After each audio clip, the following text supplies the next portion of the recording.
معلوم مہدی کو کہتے ہیں۔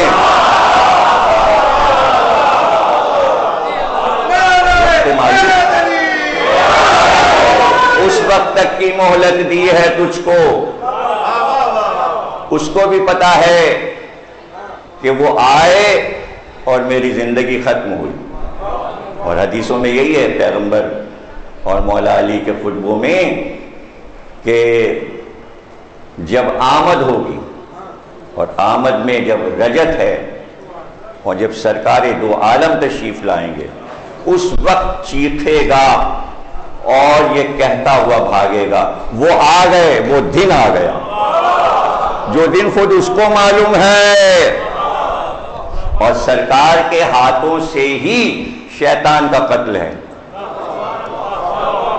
شیطان کا قتل سرکار دو عالم کے ہاتھ سے ہے۔ اگر آپ مہدی کو نہیں مانیں گے، ان کے ظہور پر آپ ایمان نہیں لائیں گے، تو پھر آپ شیطان کے قتل سے بھی محظوظ نہیں ہو سکتے۔ سمجھ میں رجت بھی نہیں آئے گی۔ موت کو مولا علی قتل کریں گے، شیطان کو سرکار دو عالم قتل کریں گے، دجال اور سفیانی کو مہدی قتل کریں گے، اور کربلا کے قاتلوں کو امام زمانہ خود سزا دیں گے۔ یہ بھی سمجھنا کوئی مشکل بات نہیں ہے کہ کروڑوں برس کی یہ دنیا، اور سرکار کب آئے، بعثت کب ہوئی؟ 1400 برس پہلے۔ دنیا کروڑوں برس سے بنی ہوئی ہے، اور جب سرکار آئے پھر حدیث قدسی آئی، اور پھر اللہ نے کہا اے محمد میں نے یہ دنیا بنائی تمہارے لیے، تم نہ ہوتے تو نہ بناتا۔ یہ عرش کا شامیانہ اور یہ زمین کا فرش، یہ آفتاب و مہتاب کی قندیلیں، یہ جگمگاتے ستارے، یہ دریاؤں کی لہریں، لہروں پہ چلتی کشتیاں، یہ سب سبب ہے تمہارا، تمہارے نور کا، کہ میں نے یہ سب بنایا۔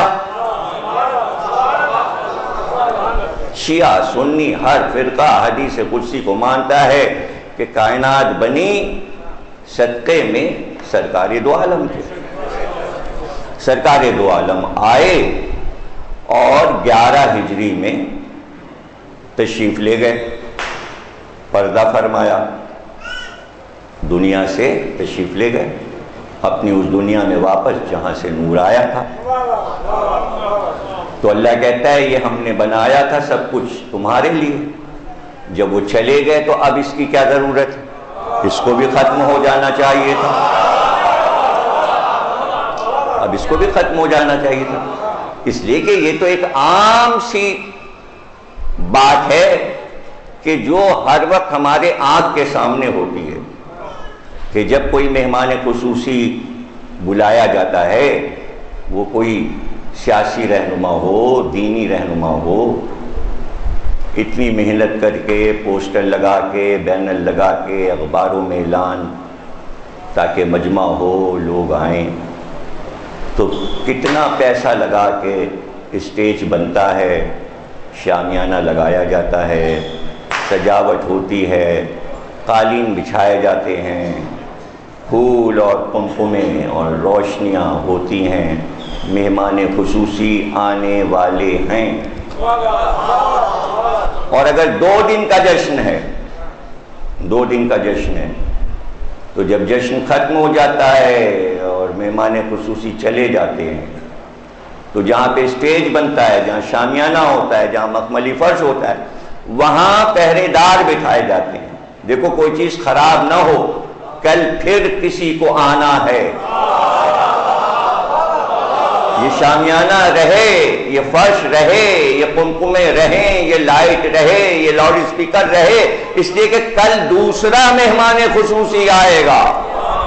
تو جب یہ شامیانہ لگا آسمان کا، اور یہ فرش زمین کا بچھا، اور یہ پھول کھلے، تو محمد آئے، وہ تھے مہمان خصوصی کائنات کے۔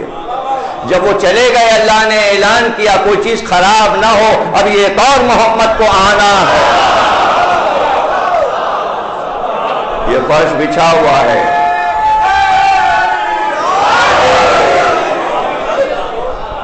آمد ہے ابھی، ایک اور آمد ہے۔ انسان سمجھتے ہیں یہ سب ہمارے لیے ہے، نہیں۔ ہادی حجت، زمین پہ حجت نہ ہو تو ہم اپنی زمین کو ختم کر دیں۔ زمین قائم ہے حجت سے، اللہ کا نمائندہ زمین پر ہو، ورنہ سب چیزوں کو فنا ہے۔ اتنی حدیثیں پیغمبر نے سنائی کہ ساری حدیثوں کو جمع کر لیجیے سب ایک طرف، اور اس سے زیادہ تعداد میں مہدی پر حدیثیں سنائیں۔ دیکھیے اتنی اس لیے سنا دیں کہ اس میں سے 5-10 تو کوئی نہ کوئی لکھ مرے گا۔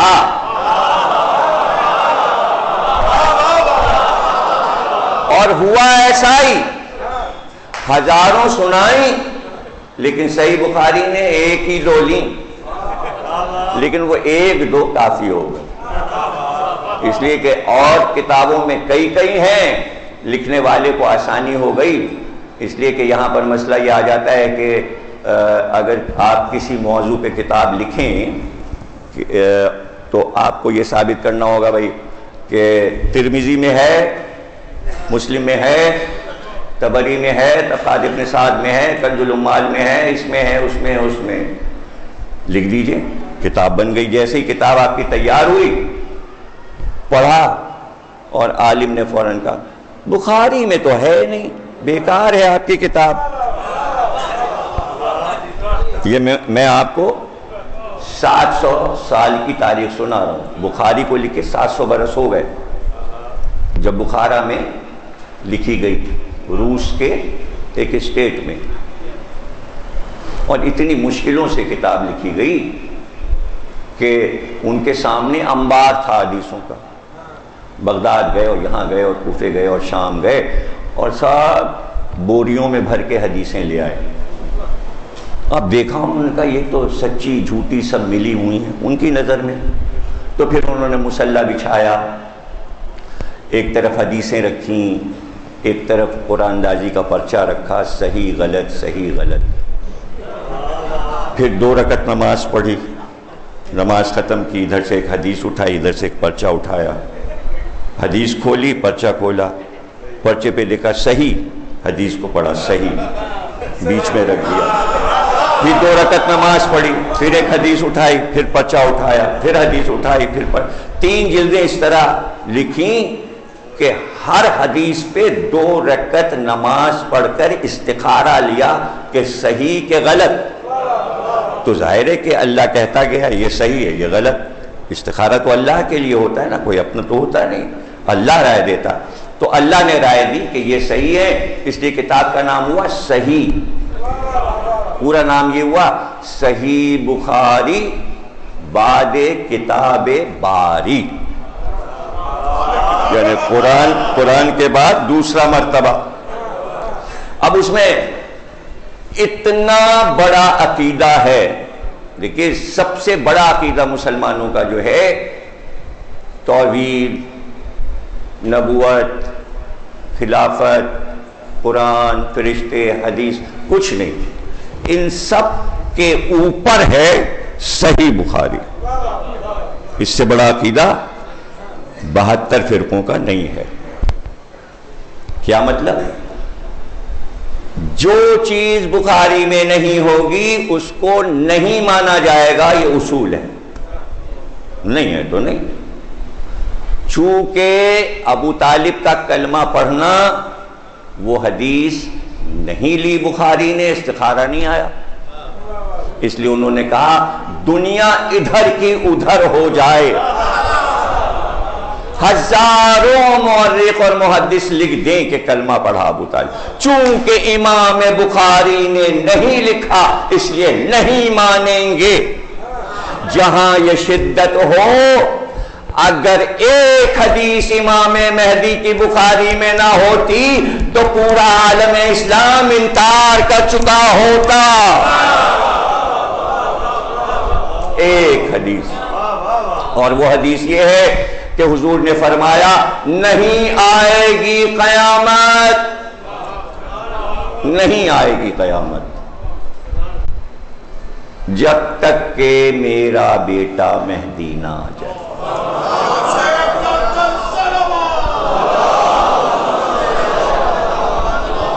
پھر آپ نے ارشاد فرمایا کہ قیامت آنے میں اگر ایک دن رہ جائے گا، ایک دن رہ جائے گا، تو اللہ ایک دن کو کئی ہزار برس کا دن کر دے گا، اس لیے کہ جب تک مہدی نہیں آئیں گے قیامت رکی ہوئی ہے۔ کیسی حدیث ہے یہ؟ اس پہ آ گیا استخارہ تو آپ بھی 2 رکعت پڑھ کے سجدہ کیجئے، شکر ہے اس پہ استخارہ۔ اعلیٰ حضور نے فرمایا لو لم یبقى من الدنیا الا یوم، اگر دنیا کی زندگی میں سے کچھ بھی نہ بچے سوائے ایک دن کے، لطول اللہ تعالی ذلک اليوم، تو اللہ تعالیٰ اس دن کو لمبا کر دے گا، حتی یبعث فیہ رجلا منی، یہاں تک کہ میرے خاندان میں سے ایک شخص کو اٹھائے گا، من اہل بیتی، میرے اہل بیت میں سے، یواطئ اسمہ اسمی و اسم ابی ہے اسم ابی، جس کا نام میرے نام پر ہوگا، جس کے والد کا نام میرے والد کے نام پر ہوگا، محمد ابن عبداللہ ان کا نام ہوگا۔